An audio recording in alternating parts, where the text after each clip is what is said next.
Welcome to the Conversation Lab. I'm Don Schaefer.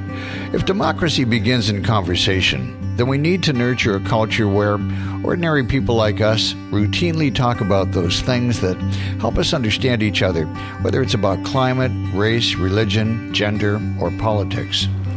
When we're trying to make sense of our city and the world we live in, every question comes with a set of assumptions about the nature of ourselves and our place in a larger world. The Conversation Lab provides a safe place to talk about some of those things. This program is produced by CFRO-FM in Vancouver. It's available on air and online on various platforms, and we appreciate the help of Vancouver's community groups. This radio program and podcast is called The Conversation Lab. My name is Don Schaefer, and today we're speaking with Sean Easton. What is Zero Ceiling? Do you call it Zero Ceiling or zeroceiling.org?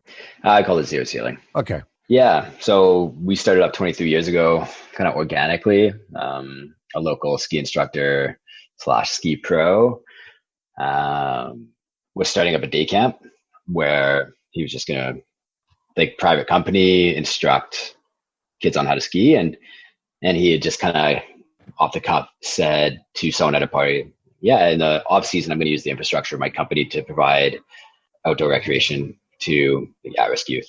And yeah, I guess word traveled, and he never actually ended up starting that camp. I had lots of interest around that kind of programming for at-risk youth, and someone from, at that time it was Dusk Till Dawn Youth Services, I believe, which has turned into Directions Youth Services down on Granville, and reached out to him like, hey, I was at a party and I heard someone say that you're starting a snowboard camp for homeless kids.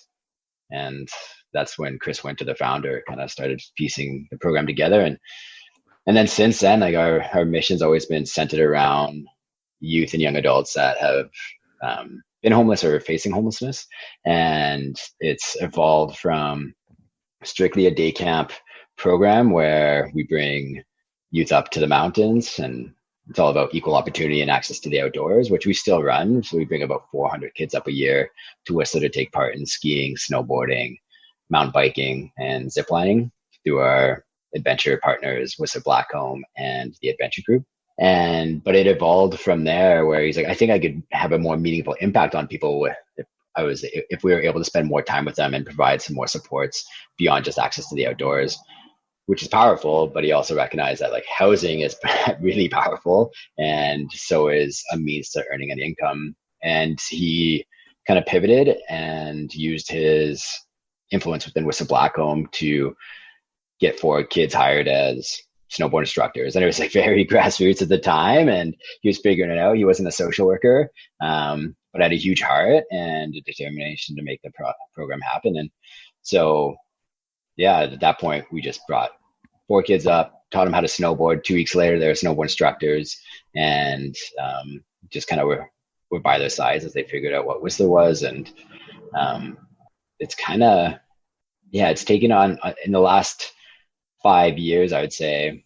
We've leaned more into the idea that we're a social service provider. And so we, like, at our core now, the way we look at ourselves is we're a supportive housing and a supportive employment program that offers adventure-based learning to youth at risk, right, and homeless youth. I was surprised to learn on your website that there's 700 young people experience homelessness every night in Metro Vancouver. Yeah, I know that data was pulled from last year's youth homelessness count. So yeah, it's shocking. And when we talk about, like, we work with the most vulnerable people, and often when we're referencing individuals that are in homelessness, they are the most vulnerable. And then just to add in there that we're talking about youth that we work with, and we look at ourselves as really a preventative program where we're trying to end homelessness, kind of in partnership with a lot of other organizations out there. As much as a big dreamer I am, I recognize that Zero Ceiling, a small little nonprofit up in Whistler, isn't going to solve the huge social issue of homelessness. But alongside the other partners that we have, we hope to. And we truly believe that if we can help prevent youth and young adults from entering into chronic homelessness. That's how we're going to beat this thing. So tell me how it happens. I mean, how can 700 kids be on the street every night? Well, often what I look at is people are always interested in the individual stories, how people got there. And I think that's a pretty typical response. And some people start critiquing how someone got there and start putting blame on the individual. Well, there's bad decisions that were made. There was involvement with the judicial system. And I think it's really important that like homelessness is a symptom of systemic societal challenges. So we see something that touches everyone that's in our program is intergenerational poverty. So poverty is so directly related to homelessness, which may seem obvious once people are in it, but it's a precipitator. Like it's before they enter into homelessness, it's an issue. So we see people that are generation after generation in social housing, or parents who are just barely able to get by. And then we see other large, like huge social challenges such as colonization is so closely tied to the work that we do in the homelessness sector. We advocate and speak to often the impacts of colonization and try to ground that conversation in today. There's still a huge overrepresentation of Indigenous youth in the foster system, in the judicial system, youth and adults, and the murdered missing Indigenous women. We've had participants in our program that have been directly connected to women that have been murdered. So we see these large social challenges that we see. That's what's leading to this homelessness. So we work on a very individual basis, supporting people at overcoming barriers, trying to reduce those barriers as well, so we could have a broader impact. But really, we need to start tackling these larger issues if we want to end homelessness in a meaningful way. It's a big ask. It's a huge ask, and I think, although I think the conversation might be going in the right direction, I believe that we really have to understand where we're at before we can move towards the goal of ending homelessness, where many Canadians still don't understand the implications of colonization or might not empathize with intergenerational poverty. They might instead kind of align themselves with the idea of pull yourself up by the bootstraps. And you're talking to a socialist here, obviously leading a social service, but I very much don't prescribe to that idea, or subscribe to that idea, I should say. There's far more nuance to the fact that people can just pull themselves up to the bootstrap. It doesn't speak to all the different factors that are influencing people's lives, and it also, when you hold that perspective, you might not be aware of the own privileges that have allowed me, for instance, to get to where I am. I used to call it a horseshoe up my ass, and I would just recognize it as white, straight, cis privilege. So, well, it's good that you recognize that, and now you can work with it. Yeah, exactly, right? Use it as a tool. This is the Conversation Lab, and we're speaking with Sean Easton, who's the co-executive director of Zero Ceiling. So what do you think has to change? Well, I guess specifically in our sector, I really enjoy when there's a consolidated effort, and I think there's an understanding that the way the nonprofit sector is set up through granting and government contracts, there can be a bit of a competitive nature to the work that we do, and I think they can also drive us working in silos. So I really appreciate it when we have umbrella organizations such as the Homeless Hub or Away Home Canada that are guiding best practices and promoting and doing the research informing those best practices, and trying to have us all align as service providers. And then they're speaking with service providers on what we need and what's informing our work to inform their kind of best practices, practice informed. I'm blanking on the term. And then they in turn are working with policymakers to influence the future policy that will make the big change that we're hoping for. So I think it's important that we all work together as a sector, and that will influence practice, and then that practice will influence legislation, and that legislation is where we see that big meaningful change. It was nice to see that you were recognized by the Vancouver Foundation. Yeah, that's great. We've been in conversation with them for quite a while, and they've always appreciated what we've done. And we've found ourselves in a tricky situation before where we see many of our referrals coming from Vancouver, but operate based out of Whistler, and the Vancouver Foundation is just part of their mandate, supports nonprofits based in Vancouver.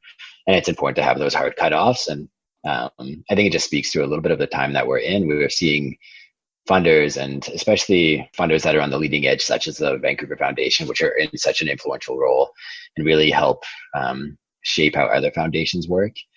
We're seeing people respond to the need of what's emerging with COVID-19, and more, especially the foundations that are leading, they're providing more unrestricted funding to allow nonprofits to work more easily and adapt quickly in these changing times. And Vancouver Foundation stepped up, and recognizing that we've seen barriers with them in the past, and they were able to prioritize the need of youth and the need of our organization over their pre-existing mandate. So yeah, we're really grateful. I'm curious what's changed for you, or what's changed for Zero Ceiling before COVID-19 and now? Yeah, I think we, like everyone else, quickly adapted to operating on Zoom. I think we're all probably feeling like everyone else now, and we're now over Zoom. But we're a service provider, and we work with young adults, and we're very relationship based. We say we're a family centered model, so just lots of one-to-one time, lots of group activities, just lots of connection. We see all of our participants multiple times throughout the week. So we spend many hours with them. So that was such a dramatic shift, going from seeing someone potentially upwards of 10 to 12 hours a week to a few hour-long time slots for Zoom meetings onto Zoom. And I think that was good. And then we do a family dinner program where we do meal planning, shopping, cost comparison kind of lessons there. And then we cook together and eat together. And we adapted that to be virtual. So we, instead of meeting at one of our units, and we would bounce between the different housing units that we had, and people would host their peers and the program staff in their homes. And now we're all cooking in our own homes. We're actually doing that tonight. So it's been interesting to see.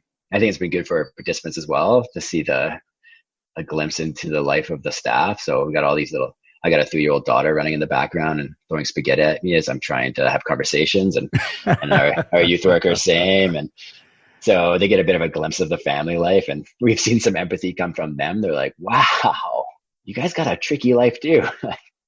So that's been funny. Got to keep it real.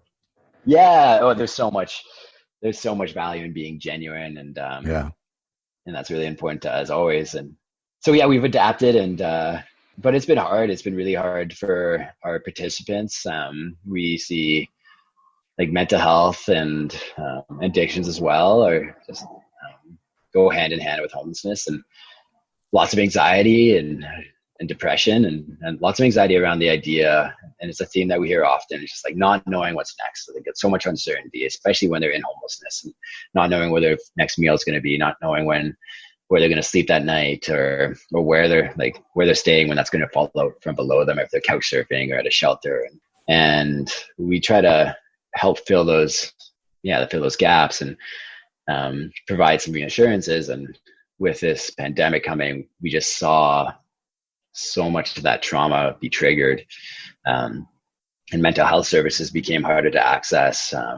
BCH, Vancouver Coastal Health, is a health authority up in Whistler as well, and they did their best to adapt quickly, and they offered support without any gaps, by just transitioning to phone and Zoom. And so it's been hard. There's been more need than ever, and it's been harder to be attentive to those needs. So we're just starting to go back to one-to-one meetings outdoors and support them through that. And yeah, we have less of a presence in our housing units, just for precautions for our staff. So yeah, it's been hard, and a lot of the youth are telling us that they were disengaging because of they weren't able to engage in the same way virtually. And we've heard feedback that they're excited to move back towards the one-to-one outdoor kind of connections. How do youth find you?